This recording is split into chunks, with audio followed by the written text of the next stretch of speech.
Thank you for joining us on this Thursday. Today is the final day of our Victory Conference, and if you've been praying for us, thank you, and I would urge you to continue to do so that God can just finish the work that He's doing here this week.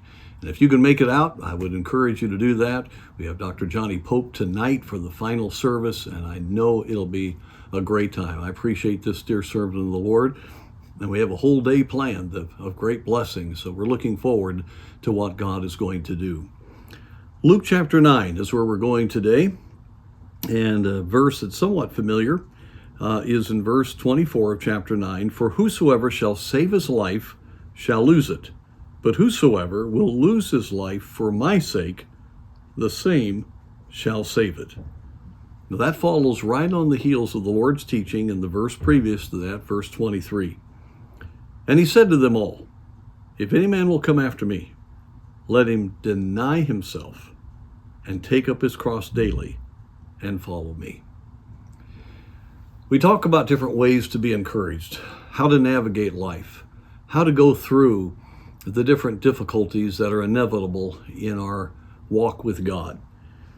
But one of the key things that we have to come back to over and over is to remember that discouragement always has its root in selfish thinking and living.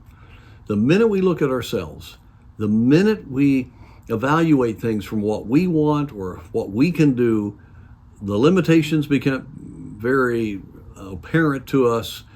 We are not in a place that we're spiritually empowered.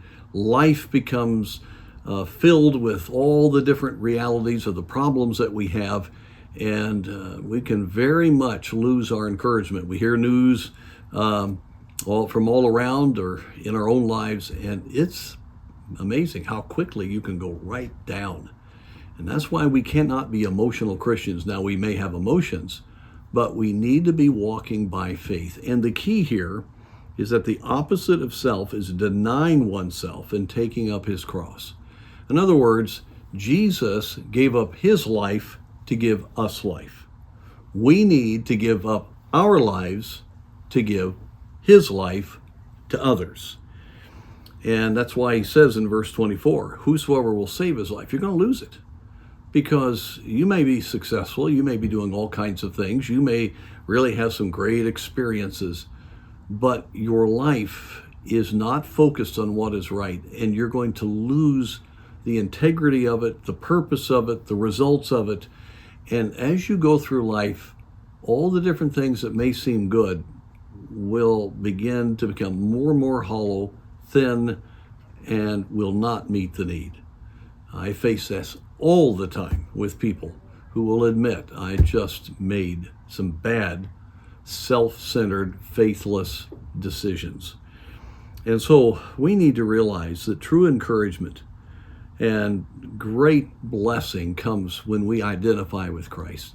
You know, when you lose your life, that is when you gain it. That's when you start living. That's when you begin to realize the unity that you have with Christ once you are saved. And I'm telling you folks, God is life, and he knows how to live. I mean, he's eternal life. He's full life. And when we come into that wonderful walk with him, that comes because we are not focused on self, that's death, but we're focused on serving him and giving up by the grace of God what we're trying to do and do whatever he wants us to do. That's when we begin to awaken to life.